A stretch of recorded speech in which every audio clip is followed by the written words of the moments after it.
नमस्कार दोस्तों, मैं अशोक वर्मा। आप देख रहे हैं टीवी 20 न्यूज। बने रहिए हमारे साथ। आजमगढ़ में निधि शैक्षिक एवं शोध संस्थान और शैदा साहित्य मंडल के संयुक्त तत्वावधान में अंतर्राष्ट्रीय अर्धवार्षिक पीयर रिव्यूज शोध जर्नल अखिल विगीत शोध दृष्टि के संयुक्तांक 25-26 का लोकार्पण डॉक्टर भक्तवत्सल श्रीवास्तव की अध्यक्षता में संपन्न हुआ। कार्यक्रम का शुभारंभ मां सरस्वती के चित्र पर माल्यार्पण एवं दीप प्रज्वलन से हुआ। इस अवसर पर वक्ताओं ने जर्नल की शोध गुणवत्ता, व्यापक प्रकाशन और राष्ट्रीय अंतर्राष्ट्रीय स्तर पर इसके विस्तार पर प्रकाश डाला। अतिथियों ने बताया कि यह जर्नल हर वर्ष 2010 से प्रकाशित हो रहा है और इसमें इस बार 39 शोध पत्रों का 246 पृष्ठों में प्रकाशन किया गया है। कार्यक्रम में विभिन्न साहित्यकार, शोधार्थी एवं मीडिया प्रतिनिधि उपस्थित रहे।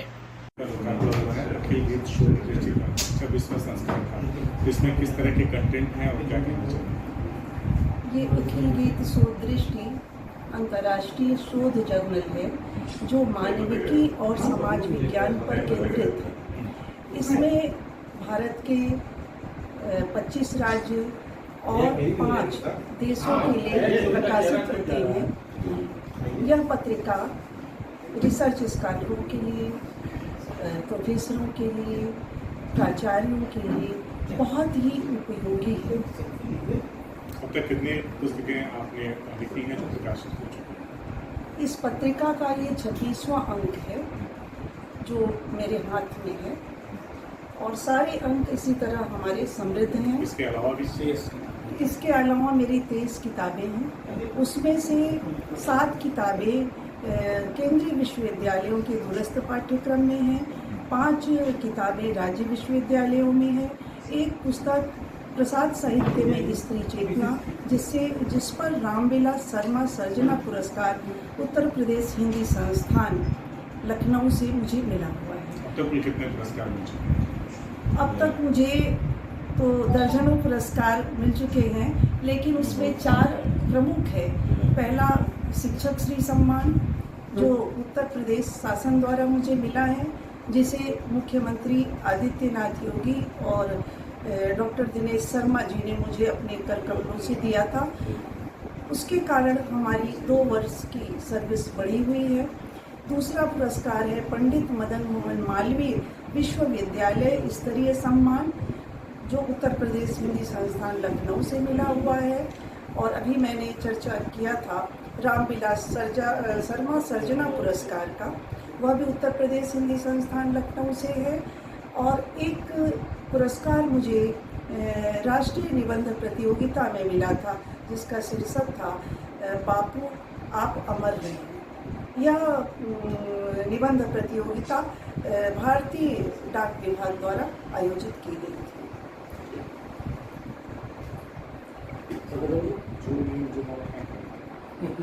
लोकार्पण किया है, किस तरह की यह पुस्तक है और अब तक कितने संस्करण इसके उपलब्ध हो चुके हैं?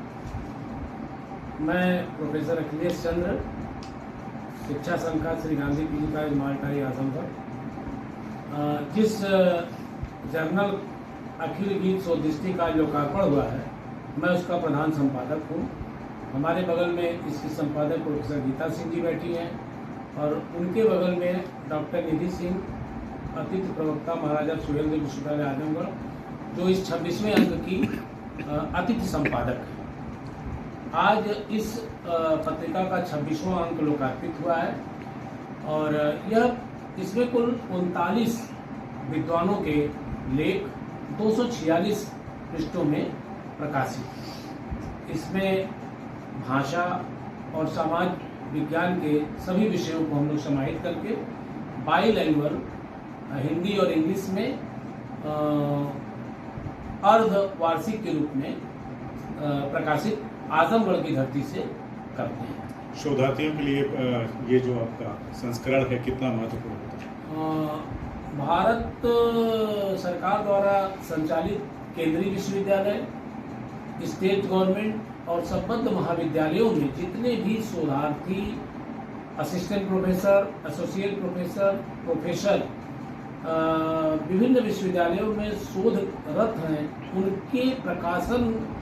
उनके शोध पत्रों के प्रकाशन का ये मंच है, जिस पर बहुत सारे शैक्षणिक रूप से कार्य करने वाले शोधार्थियों को पीएचडी उपाधि, असिस्टेंट प्रोफेसर को प्रमोट करने के लिए एसोसिएट प्रोफेसर, एसोसिएट को प्रमोट करने के लिए प्रोफेसर और प्राचार्य पद तक जाने वाले लोगों को साथ साथ विभिन्न विश्वविद्यालयों में कुलपति जैसे पद को संस्था प्रमुख के रूप में धारित करने वालों के लिए यह प्रकाशन भारत सरकार के RNI, ISSN, DOI सभी लिंक से संचालित हो रही है, जिसमें पूरा देश के जुड़े हुए सभी लेखकों का कैरियर शैक्षिक उन्नयन की तरफ अग्रसर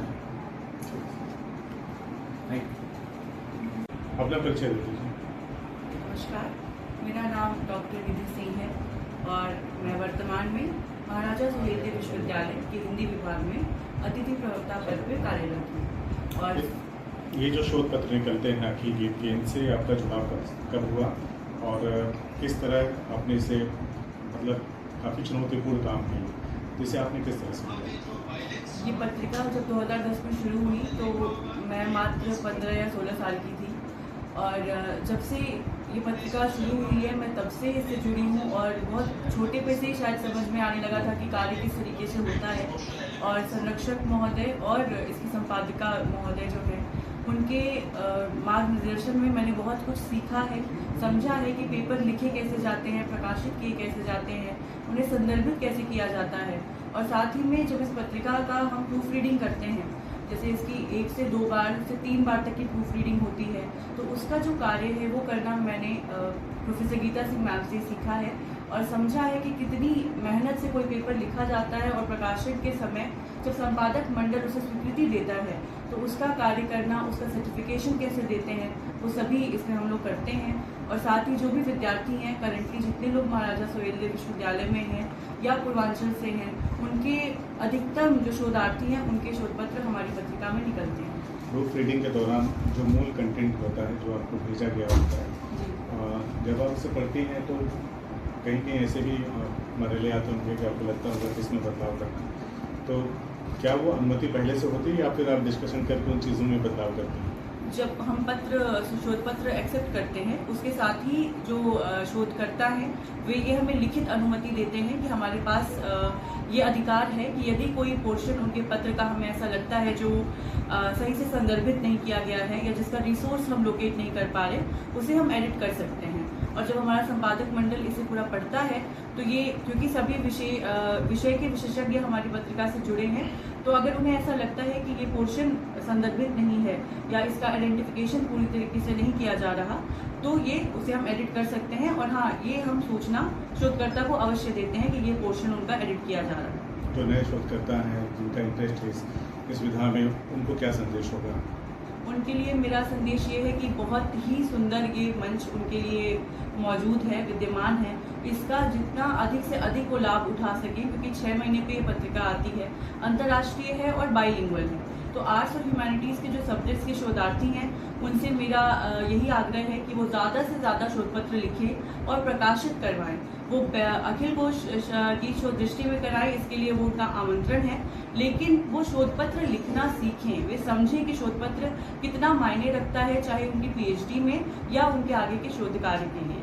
कभी ऐसा भी हालात से सामना हुआ हो जब 2 अलग अलग शोधार्थियों के शोध पत्र एक जैसे लगे हों, उस दशा में आप लोग क्या करते हैं? अगर ऐसा होता है कि एक ही विषय पे है, क्योंकि कोई एक अलग से विषय हम निर्धारित नहीं करते, ये शोधकर्ताओं के लिए पूर्णतः छूट है कि वो जो विषय लेना चाहें, जिससे कि उनके PhD में उन्हें सहायता मिलती है। तो अक्सर ऐसा हो सकता है कि जैसे मान लीजिए किसी ने मोहन राकेश पे ही 2 आर्टिकल भेजे, तो अगर दोनों आर्टिकल बिल्कुल सेम है तो फिर हम उन्हें एडिट करने के लिए या चेंजेस करने के लिए उन्हें प्रेरित करते हैं कि इसमें वो कुछ चेंजेस करें। अदरवाइज अगर वो उनके थीसिस से बिल्कुल मैचअप है कर रहा है तो हम उसे फिर प्रकाशित करेंगे।